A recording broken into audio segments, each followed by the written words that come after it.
जय हिंद दोस्तों और मेरे स्टूडेंट सब। तो आज हम लोग क्लास 12th का इंग्लिश का पहला चैप्टर लेकर आए हैं, जो कि एग्जाम में 100 नंबर में आता है। ये सब चीज पूछता है, 100 नंबर का एग्जाम टेस्ट होता है। ठीक है, पहला चैप्टर का नाम है इंडियन सिविलाइजेशन एंड कल्चर। इसका हम लोग थोड़ा सा कुछ लाइन इसमें ले लिए हैं। इसका हिंदी हम लोग पढ़ेंगे, समझेंगे। आखिर महात्मा गांधी जी, इसका लेखक जो है महात्मा गांधी, उसने लिखा है हम लोग को, इंडिया वाले को क्या संदेश दिया है, और उसके बारे में जान लेंगे। फिर इसका क्वेश्चन आंसर इसमें पढ़ेंगे, फिर इसका कुछ ऑब्जेक्टिव भी पढ़ेंगे, ठीक है, और फिर इसका कुछ समरी हम लोग याद करेंगे। ठीक है, तो ये क्लास 12th का है। कौन सा क्लास का है? 12th का है। ठीक है, और इंडियन सिविलाइजेशन कल्चर चैप्टर का नाम क्या है? Indian civilization and culture. Indian मतलब होता है भारतीय, सिविलाइजेशन मतलब सभ्यता, एंड कल्चर, कल्चर में संस्कृति, भारतीय सभ्यता और संस्कृति, भारत की सभ्यता और संस्कृति। ठीक है, तो चलिए इसका हम लोग पहला पैराग्राफ में पढ़ेंगे, क्या क्या बोला था और उसका क्या मीनिंग होता है वो सब भी पढ़ेंगे, एक एक करके पहले से करके रखे हैं। ठीक है, ताकि आसानी होगा, जल्दी से पढ़ा देंगे। पहला पैराग्राफ में है, Gandhi ji says that Indian civilization is very old. Gandhi says that, है ना, गांधी जी कहते हैं कि Indian civilization is very old, भारतीय सभ्यता बहुत पुरानी है। भारतीय सभ्यता क्या है? बहुत पुरानी। वेरी ओल्ड मतलब बहुत पुरानी। एंड ग्रेट, पुरानी है लेकिन महान है, बहुत पुरानी और महान है। भारतीय सभ्यता जो है बहुत पुरानी और क्या है? महान है। ठीक है, many ancient civilizations disappeared, but Indian civilization still exists because it is based on truth, morality and spirituality. Morality and spirituality. इसका अर्थ समझ आइए। गांधी जी कहते हैं कि भारतीय सभ्यता बहुत पुरानी और महान है। कई प्राचीन सभ्यताएं समाप्त हो गई, लेकिन भारतीय सभ्यता आज भी जीवित है। महात्मा गांधी जी कहते हैं कि भारतीय सभ्यता बहुत पुरानी और महान है। कई प्राचीन सभ्यताएं समाप्त हो गई, लेकिन भारतीय सभ्यता आज भी जीवित है, क्योंकि यह सत्य, नैतिकता और आध्यात्मिक पर आधारित है। हम लोग का जो सभ्यता है वह सत्य, नैतिकता और आध्यात्मिकता पर क्या है? आधारित है। इसीलिए ये हम लोग का भारत का सभ्यता जो अभी तक चल रहा है। ठीक है, चलिए दूसरा पैराग्राफ देखते हैं। बोलता है, he says that people of India still follow the tradition and values given by their ancestors. Indians respect religion, morality and self discipline. अर्थ समझिए। वे कहते हैं कि भारत के लोग आज भी अपने पूर्वजों द्वारा दिए गए संस्कारों और परंपराओं का पालन करते हैं। भारतीय लोग धर्म, नैतिकता और आत्मा अनुशासन का सम्मान करते हैं। आत्म अनुशासन का सम्मान करते हैं। समझ में आया उसका दोनों पैराग्राफ? चलिए तीसरा देखते हैं। इसका तीसरा पैराग्राफ है हम लोग का, according to Gandhi ji true civilization means good behaviour and control over desire. Real happiness does not come from wealth and luxury. Gandhi ji के अनुसार सच्ची सभ्यता का अर्थ अच्छा व्यवहार और इच्छाओं पर नियंत्रण है। इच्छाओं पर क्या है? नियंत्रण है। वास्तविक सुख धन और विलासिता से नहीं मिलता। वास्तविक सुख धन विलासिता से नहीं मिलता। गांधी जी के अनुसार क्या बोलता है कि सच्ची सभ्यता का अर्थ है अच्छा व्यवहार और अपनी इच्छाओं पर नियंत्रण। मेरा इच्छा कर रहा है भाई करें हऊ करें, अब जब तक कहेगा वही सब करेंगे, तो उस नियंत्रण करने का क्षमता होनी चाहिए, तब आपका अच्छा अनुशासन है। ठीक है, अगला देखिए paragraph 4। Indian people live simple live in village, they were satisfy with limited needs and live peacefully, and live peacefully. समझिएगा इसका हिंदी। भारतीय लोग गांवों में सरल जीवन जीते थे, वे कम आवश्यकताओं में तो क्या था कि भारतीय लोग गांवों में सरल जीवन जीते थे। भारतीय लोग गांवों में क्या करते थे? सरल जीवन जीते थे। वे कम आवश्यकताओं में संतुष्ट रहते थे। वे कम आवश्यकताओं में क्या रहते थे? संतुष्ट रहते थे और शांति से जीवन बिताते थे। ठीक है, चलिए अगला देखते हैं हम लोग। अगला पैराग्राफ 5 है, Gandhi citizen Gandhi criticized Western civilization because it gives more importance to machines and material comforts।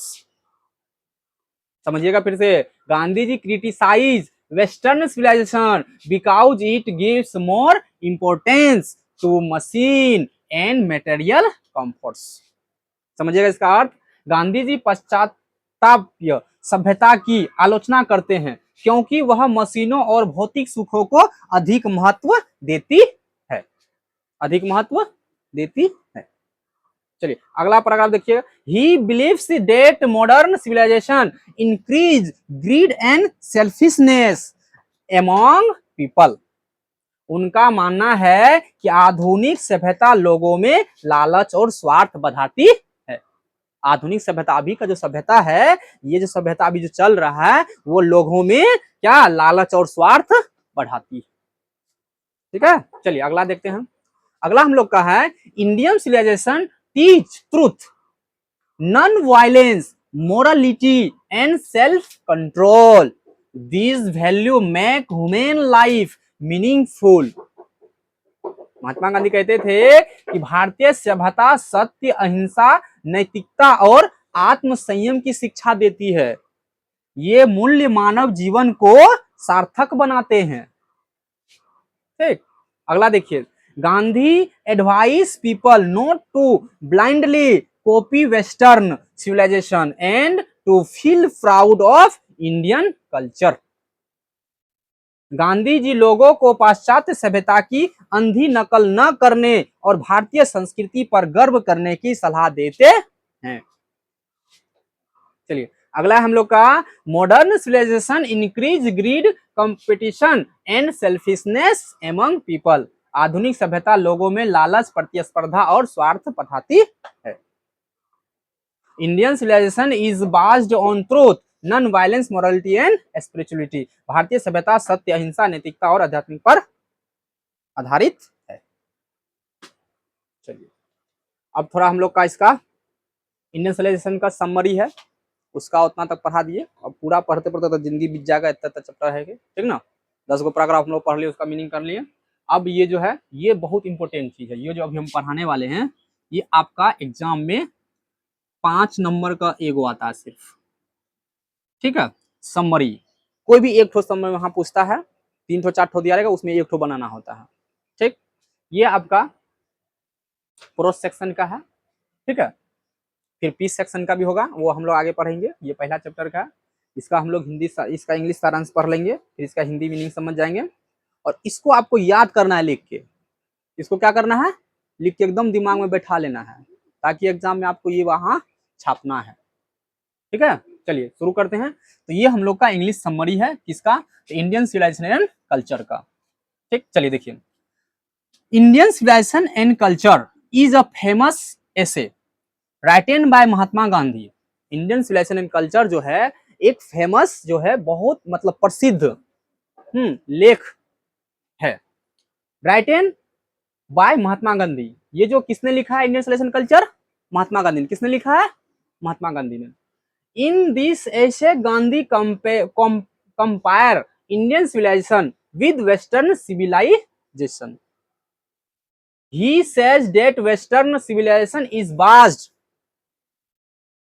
on materialism, luxury and greed, while Indian civilization teaches simple living and high thinking। ये आपको पैराग्राफ बाय पैराग्राफ लिख के याद करना है, फिर इसको क्या करना है, एग्जाम में आपको वहां जाके छापना है।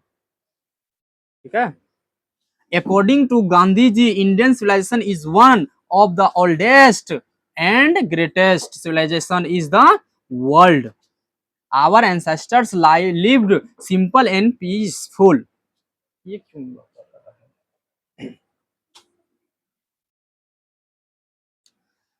They did not run after money and material comforts, so they remained happy and satisfied.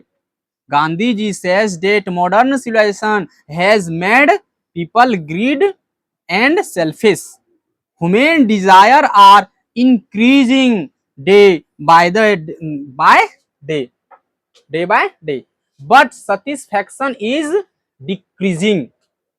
He believes that true happiness comes from peace of mind, morality, self-control, and spirituality. Finally, Gandhiji conclude that Indian civilization is the longest surviving civilization in the world and can teach valuable lessons to humanity. Therefore, people should respect. समझ गए? चलिए इसका थोड़ा हिंदी समझ जाते हैं। Indian civilization and culture Mahatma Gandhi द्वारा लिखा गया एक प्रसिद्ध निबंध है। इस निबंध में गांधी जी ने भारतीय सभ्यता की तुलना पाश्चात्य सभ्यता से मतलब पुरानी सभ्यता से की है। वे कहते हैं कि पुरानी सभ्यता जो है भौतिकवाद, विलासिता और लालच पर आधारित है, जबकि भारतीय सभ्यता जो है सदा जीवन उच्च विचार का शिक्षा देता है, की शिक्षा देती है। गांधी जी के अनुसार भारतीय सभ्यता दुनिया की सबसे प्राचीन और महान सभ्यताओं में से एक है। हमारे पूर्वज सरल और शांतिपूर्ण जीवन जीते थे। वे धन और भौतिक सुखों के पीछे नहीं भागते थे, इसलिए वे खुश और संतुष्ट रहते थे। गांधी जी कहते हैं कि आधुनिक सभ्यता ने लोगों को लालची और स्वार्थी बना दिया है। मनुष्य की इच्छाएं दिन प्रतिदिन बढ़ती जा रही है, लेकिन संतोष कम होता जा रहा है। उनके अनुसार वास्तविक सुख मन की शांति, नैतिकता, आत्मसंयम और आत्मीयता में है। अंत में गांधी जी निष्कर्ष निकालते हैं कि भारतीय सभ्यता दुनिया की सबसे लंबे समय तक जीवित रहने वाली सभ्यता है। भारतीय सभ्यता जो है दुनिया की सबसे जीवित रहने वाली सभ्यता है, ठीक है, लंबी सभ्यता, और यह पूरी मानवता को सही मार्ग दिखा सकती है। इसलिए लोगों को भारतीय संस्कृति का सम्मान करना चाहिए और पश्चिमी सभ्यता की अंधी नकल नहीं करनी चाहिए।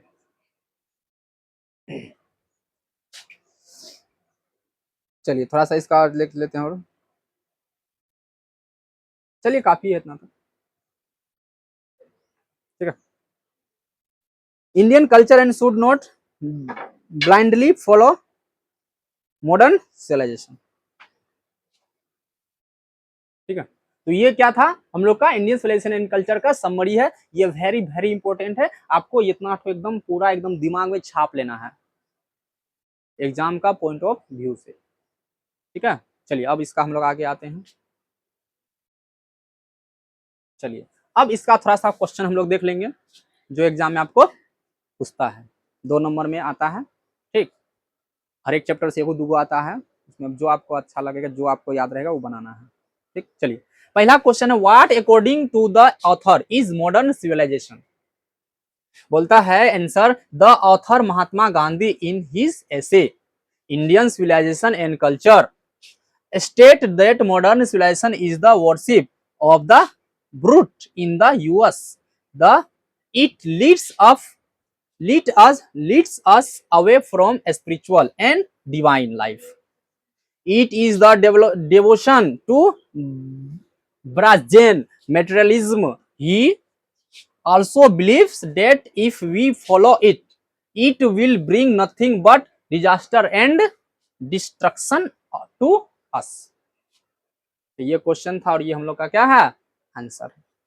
What did the author convey to the countrymen about dealing with modern civilization?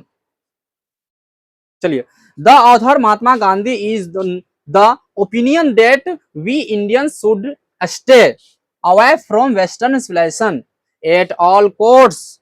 India is a place now for its spiritual values. It is therefore not proper for us to follow a civilization based on materialism. तीसरा समझिएगा, what is the distinguished characteristic of modern civilization? Mahatma Gandhi is his essay Indian Civilization and Culture says that the distinguished characteristic of modern civilization and is an indefined multiplicity of human wants. चलिए चौथा number सवाल देखिए, how did our ancestor view large cities, why were they satisfy with small village? Answer समझिएगा इसका, they view large cities as snares and useless encumbrances having gangs of thieves, robbers and prostitutes. Their village fulfilled all their needs, so they were satisfied with a small village.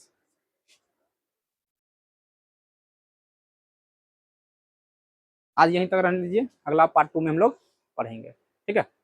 मिलते हैं हम लोग इसका part 2 में, चलिए bye.